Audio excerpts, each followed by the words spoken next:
which just leapt at me.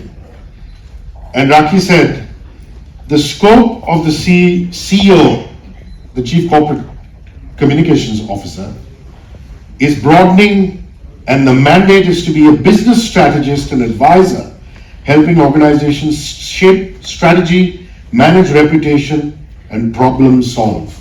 So what you're basically saying is, that's as good as handling the P&L, and CCO should have a seat at the table. Absolutely. So, So I think back in the day, the perception of PR was really like, oh, so are you a PRO? Oh, you do press releases? Oh, you just entertain?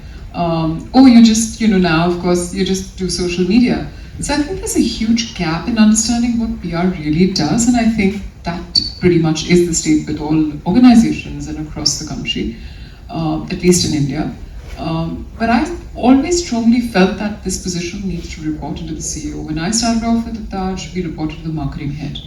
And I felt that somewhere the messaging was getting lost in terms of translating the CEO's vision and making sure that sort of translates to action and sort of is taken to market. So I kind of worked very hard on changing that and reporting to the CEO. So now, of course, the function reports to the CEO. But having said that, considering communicators are the ones who sort of, he said, we're sort of, in charge of P&L. Not in charge in terms of driving P&L, but we have overview. We're an overview of literally everything. Of course, we make news, we break news, we do all of that. But more than that, we have the visibility to all the functions in the company, right? I mean, I don't think there's anyone else. Everyone else is a specialist. Communication experts are not experts, but they have a general view of everything, and of course they're specialists in what they do, but they're never taken seriously. It's always a support function, and that's what I would like to change, which has always been my repeated narrative at communication conferences, is that treat us with significance. And of course one has to prove yourself to be, at the table, but yeah, the fact that you understand the business, and you're able to sort of drive public perception and be the custodian of the brand and the reputation, why not have the CCO at the table? So that really is my little bit of sort of logic. Yeah. The behavior we portray to them, right? So the same goes with brands, and the title of this session is Make Them Love You. It actually means how do organizations make consumers, customers, stakeholders love those brands? How do you make them love those brands? That's what it meant, nothing else. Like Rakhi worked for the Taj Hotels for close to 30 years, and Taj is one of the most recognized and most, what's the title that you have won 3 years in a row? From Brand Finance? Most iconic brand, right? And we love it. Rakhi's won so many awards that she's unable to remember. So the point here is world's strongest brand. Yeah, and that's the reputation that built.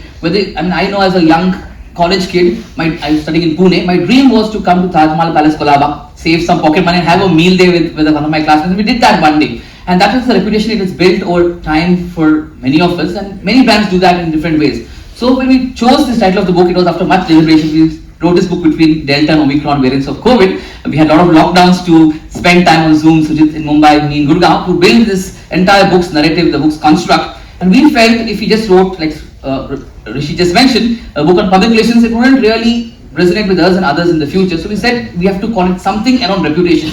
And this movie that many of us have seen with Will Smith, The Pursuit of Happiness, that title inspired us in some way, and we called it The Pursuit of Reputation. And I think everybody, whether it's individuals, whether it's brands, organizations, we are all the time seeking to have a good reputation. I think there's nobody in this room or anywhere who is seeking to have a bad reputation. Even the worst criminal wants to have a lawyer fight his case to show the judge that he has a better reputation than what is being perceived to be. So I think that's where the word reputation has inspired various dimensions of the corporate world over the years, over decades. And yeah, he was joking, I don't destroy reputations at all. You have to be very 69% of prospective employees, would not join an organization if the reputation is bad, even if they are jobless.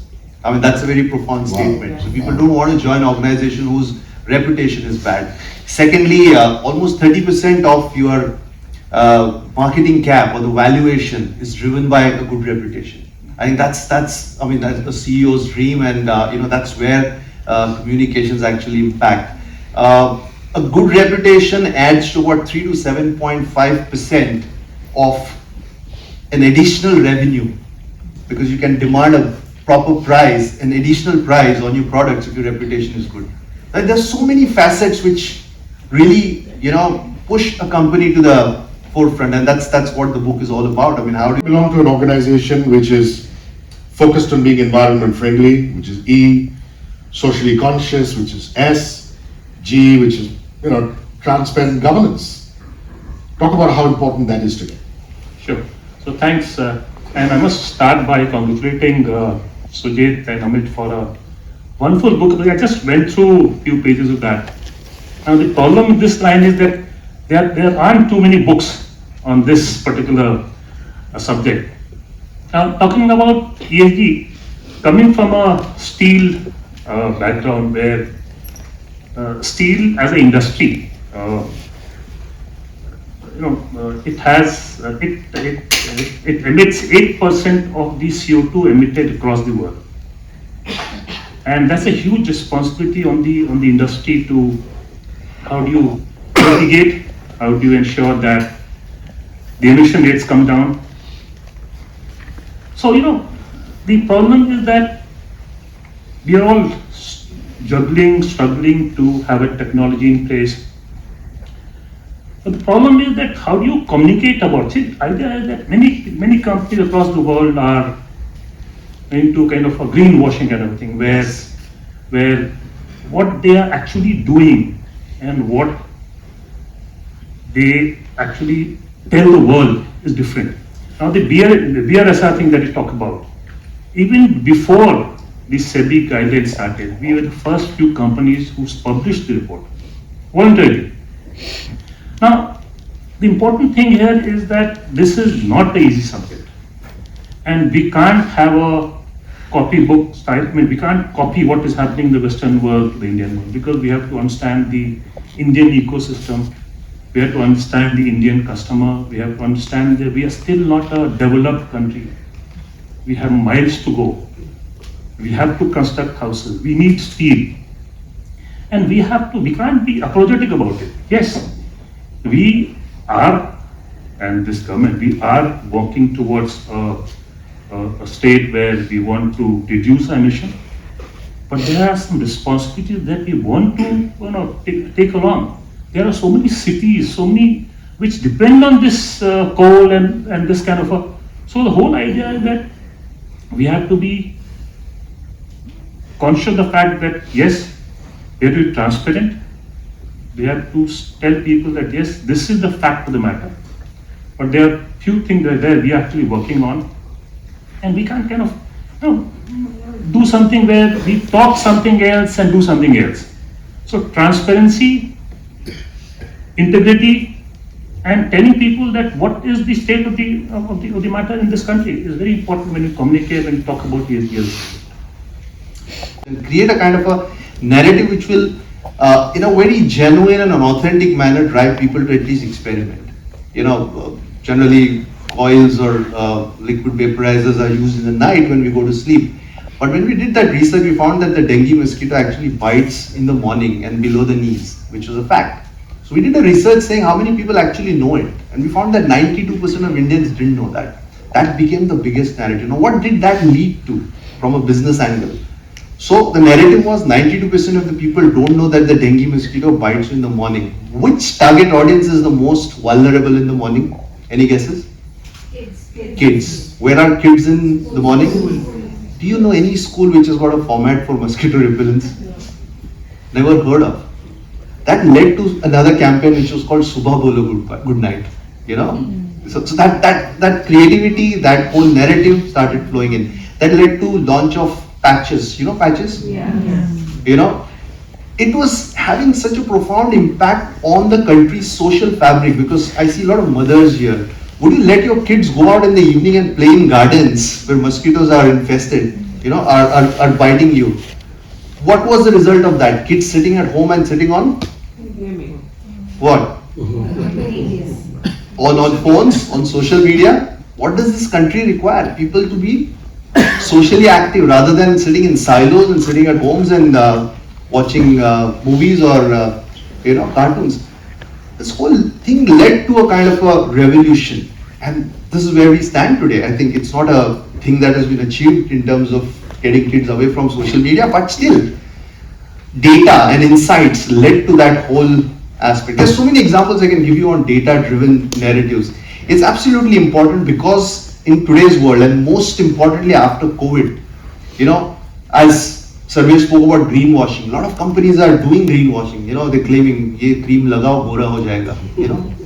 It's all greenwashing. इसमें बहुत सारा sustainable neem है and all those. It's all greenwashing. But if data says it's not happening, it's not going to happen. How do you drive a narrative which is based on data, which is based on research, which is believable, which is authentic, and that is what sells product. And that's where the impact of right, authentic, data-driven, insight-driven comms really play a important role. Nice.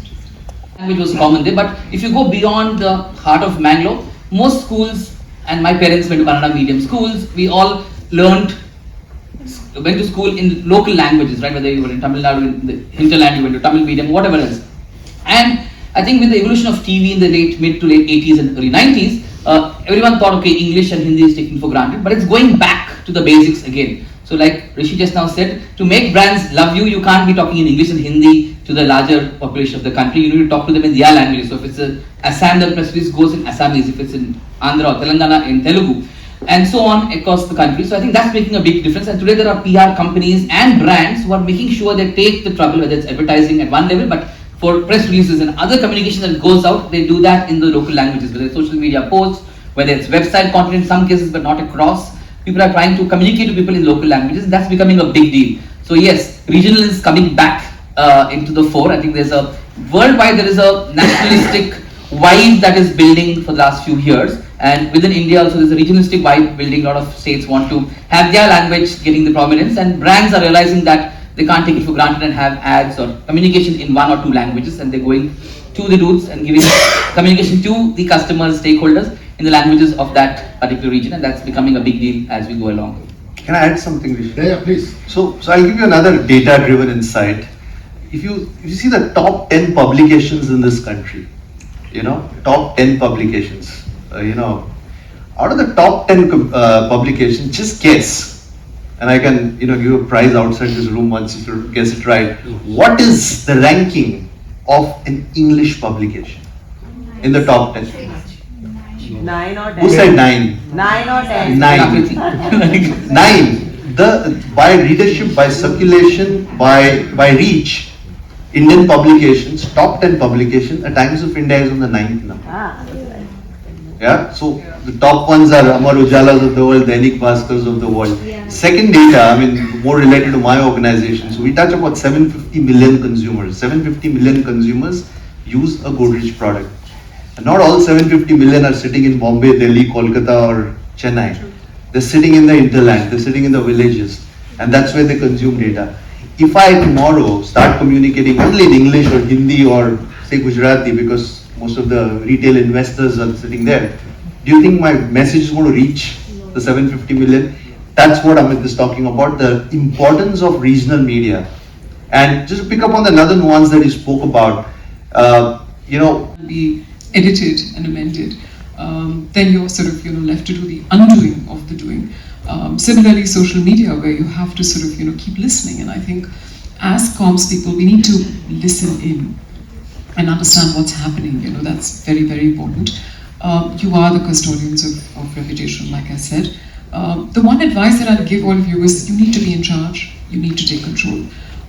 Things will happen all the time. You have no control over it, but try and sort of rein in and see how you can control the messaging. That piece of bad news is going to get out, because very rarely I think media will turn around and say, okay, we're not doing it. They'll do it once, twice, maybe because they'll feel maybe it's unethical or whatever. But the way to do it is to make sure that you control the narrative. You control that piece of information as much as you can, so that it's factual. If you turn around and just freeze, which is what happens when people hit the crisis mode and say no comments, that doesn't quite work in today's world. Make that comment, but make it after you figure out what really happened. Give them the facts. And of course, relationship building is very important. If someone's just a person you know on the phone or virtually, that's always going to be a disaster. You need to meet people to have relationships. I know it's another aspect of what Rishi's covering, but it's part of reputation building. But when something happens on social media, just put out the facts there. This and this happened, or if you've made an error, there's a customer complaint, and everyone's kind of, echoing that, etc. Say that, yes, this happened, but, and people don't understand you're human, and you need to humanize the brand that you represent by interacting with them, sort of making sure that you're receptive to feedback, you're controlling the narrative, and taking charge, really. That would be my advice to comms people. So she didn't take the bait and give us an example. There are none. Just to add to Rakim, sorry, I'm just jumping into other people's questions, but No problem. yeah, I love it. So, there's a little bit of a concept in this. A crisis never comes. There's always a writing on the wall that a crisis is coming. It's a lead up from incidences which happen. And as a crisis communications professional, what one needs to be understanding is to reduce the time between the incident and the crisis. And this is a time when you can actually play. When an incident happens, incidences could be anything: a fraud, a product wrongly packaged, a worm found in a food item, whatever, hundreds of, a person using hair color and going bald, whatever. I mean, it happens. From that incident, if it is not tracked, and Rishi is absolutely bang on in this current era of social media, if you're not watching what's been said about you or your brand and respond to it within that time, that time from incident to the crisis. If the incident happens within the next 2 hours or so, if you don't track it and respond to it and try to mitigate it, that's the easiest time. It gets into another realm, which becomes a little more difficult. It comes into the news. If you still don't control it, it goes into social media. If you still don't control it, it goes into Google and you're immortalized. You know the case of Maggie. I love that brand, but if it was controlled at the right time, it would never have. You should have said immortalized for all the wrong reasons. So the trick is to catch it at the bud. Most often, when an aggrieved customer writes back to a company or puts it up on social media saying your product didn't work or whatever, or my XYZ, if there is no tracking happening at the company level and response going, so the response time is absolutely important. The response is not going and you just sit on it, so thinking, yeah, it's fine, your reputation is going to go for the toss. So that speed of response. Well, I'm so happy that Amy Fernandez has joined us. She's the director of the festival. Thank Hi, you, Amy. Amy. I mean, it gives you all sorts of data. So the impact is going to be the way you look at it. It's not going to replace jobs. It's going to be replacing those mundane, repetitive tasks which you can actually give it to ChatGPT and put in your time into more strategic things, more impactful things. And that's the power of ChatGPT and these technologies. I mean, Rishi and I had a conversation some days back, how these disruptive technologies come in and then spread a fear in terms of what's going to be happening to the profession. I'll give you an example. As a sales engineer 25 years back, when my organization, we were a bunch of engineers, nobody had a laptop because the organization didn't, Windows ही नहीं था यार, मतलब laptop तो दूर की बात है. It was like typists sitting there and giving us the offers and all which used to send to the customers and stuff. The day Windows 3.1 or whatever it used to be called came in, half of the typists, the job became redundant. Do you think it was a real fact that they're going to perish or something like that? Nothing happened. Those typists who actually measured up, they made themselves relevant, learned computers, survived. They may be still there around. But people who didn't take up those technologies, learn them and try to use them and enable them to make your life simpler, were out of the way. Same thing is going to happen with AI and ChatGPT. The faster you learn about it, the faster you train them to teach you and help you do your jobs better, is going to be good for you. I'm so glad you brought up emotional PR, emotions in public relations, because that was my question to Sarvesh. I was going to ask him that, but we ran out of time, so I'm glad you covered that. Any other questions? Did I answer your question? If not, we can meet outside. Those in and we can- Mumbai, 23rd November, we have a whole day conference in ITC Grandstand called Reprise on PR and Communications. There's a cost to it. Reprise on and dot in. Sign up and come. Nice plug.